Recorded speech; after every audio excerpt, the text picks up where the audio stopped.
Oi, turma, sou Tatiana, professora de História, e hoje nós vamos falar sobre a Revolução Russa, que aconteceu no ano de 1917, já na Idade Contemporânea.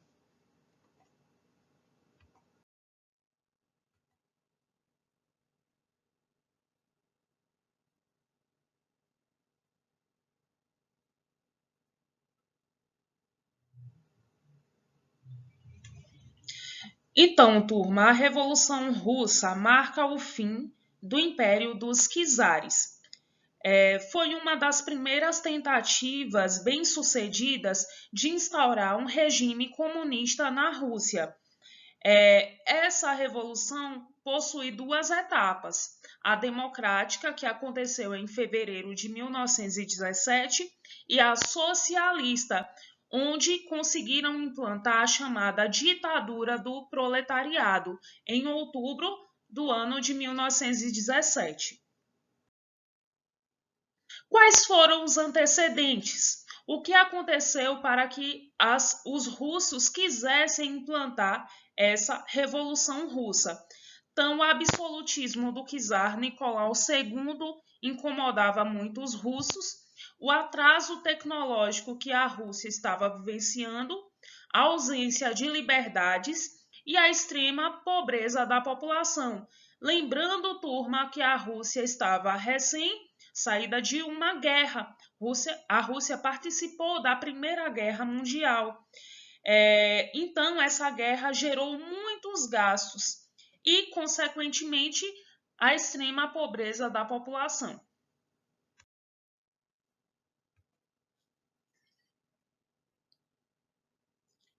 Na Rússia czarista, quem detinha todos os privilégios era a nobreza e o povo era extremamente explorado. Como vocês podem ver nessa charge, que representa essa exploração vivenciada pelos russos.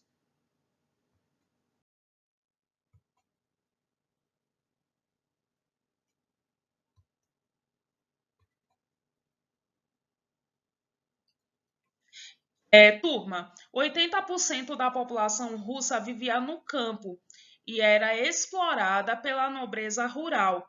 Com a industrialização, essas pessoas que viviam no campo vieram para a cidade e se tornaram a classe proletariada ou o operariado.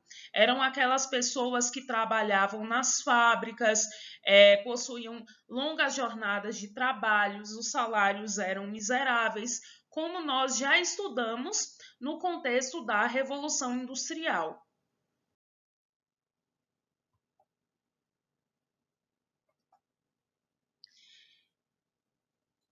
Esse é o retrato do último czar, que foi Nicolau II.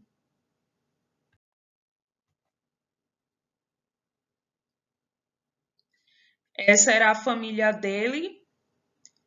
Anastácia, a terceira ao contar da esquerda, na fila de cima.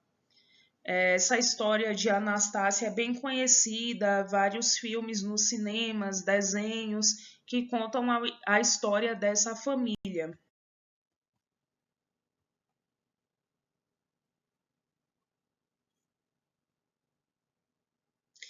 Então, a partir dessas várias revoltas que aconteciam na Rússia, o czar Nicolau II, ele abdicou o cargo em março de 1917. Essa é a última fotografia dele conhecida. Então surgiram dois grupos diferentes, os mencheviques e os bolcheviques. Os mencheviques formavam a minoria e os bolcheviques a maioria. Tinham como líder os mencheviques Martivon, e os bolcheviques tinham como líder Lenin.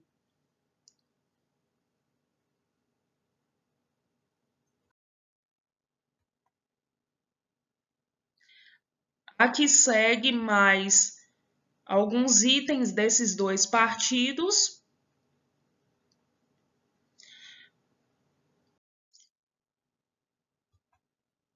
a fotografia desses dois líderes.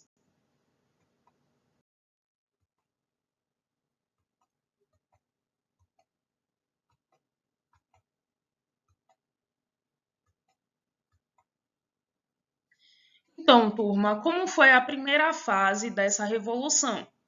A primeira fase ficou conhecida como Revolução Branca. Aconteceu de março até novembro de 1917.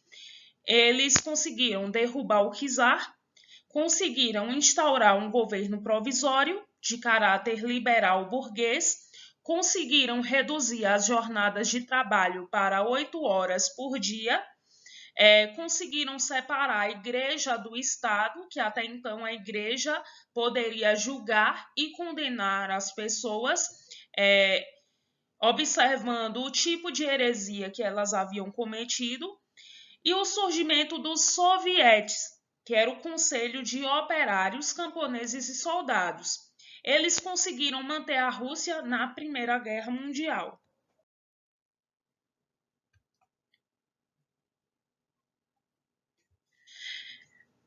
Depois vem as teses de abril, que é o momento que Lenin retorna do exílio. Tinham como lema paz, terra e pão, todo o poder aos sovietes, onde eles conseguiram tomar o Palácio de Inverno e formaram a Guarda Vermelha, liderada por Lenin. E os bolcheviques conseguem tomar o poder em outubro de 1917, sob a liderança de Lenin. A segunda fase, como foi? Ficou conhecida como a Revolução Vermelha, onde Lenin consegue comandar todo o país, realiza um acordo de paz com a Alemanha e a reforma agrária, que é a divisão igualitária das terras.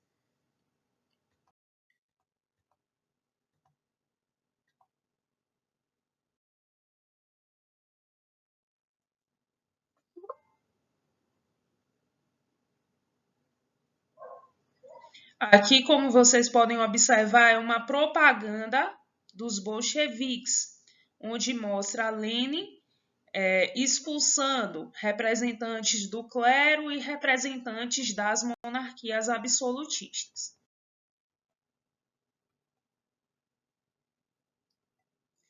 Então, turma, após essa grande guerra civil, a Rússia ficou completamente arrasada. E para tentar reconstruir o país, Lenin criou o Gosplan, que era a Comissão Estatal de Planificação Econômica, e o NEP. Então, Lenin tentou reorganizar a Rússia após essa destruição por participar de uma grande guerra civil. Eles buscavam recuperar a economia da Rússia, buscando elementos capitalistas, mas mantendo a base socialista. Eles queriam fazer o quê? Tinham como lema um passo para trás para dar 2 passos para a frente, onde eles tentavam reerguer aquelas pequenas e médias empresas que possuíam até 20 funcionários.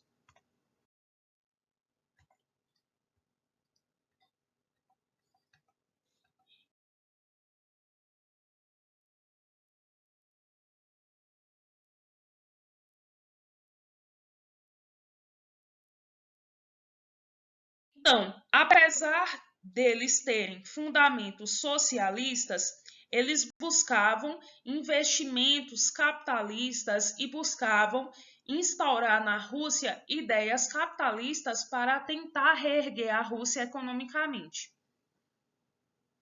Nesse momento, a Rússia vive a chamada ditadura comunista, onde eles conseguem fundar a União Soviética, que significa União das Repúblicas Socialistas Soviéticas, também sob a liderança de Lenin. Então, eles impõem uma ditadura partidária, conseguem eleger Stalin como secretário-geral do Partido Comunista e cria um órgão máximo, que é o Soviete Supremo. Seria o Legislativo e o Comitê Executivo, que seria o Presídio.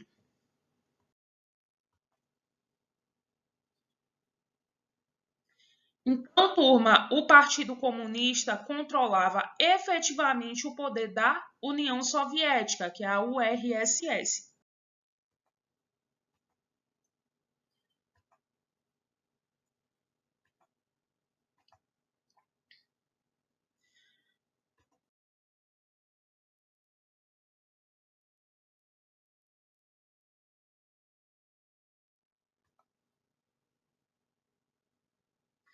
Após a morte de Lenin, quem assume o poder de maneira provisória é Trotsky.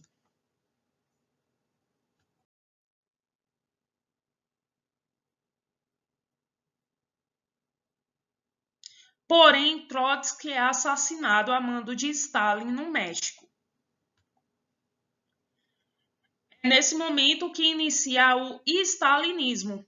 É o momento que Stalin consegue governar de 1924 até 1953, que é uma ditadura totalitária, onde ele consegue eliminar toda a oposição e ele impõe torturas, perseguições e prisões para os seus opositores.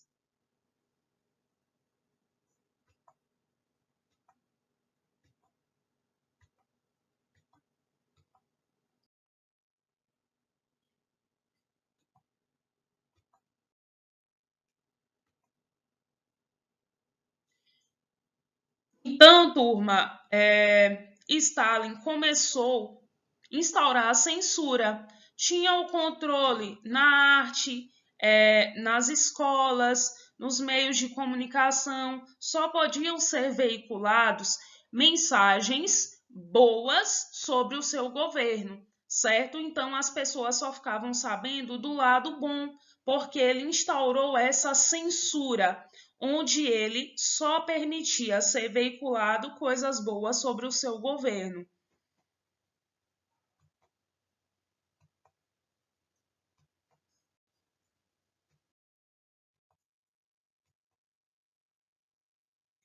Então, turma, durante todo o período stalinista, que foi de 1924 até 1953, calcula-se que o terror político foi responsável pela prisão de mais de 5 milhões de cidadãos e pela morte de mais de meio milhão de pessoas. Então, ele instaurou de fato uma ditadura, um regime autoritário.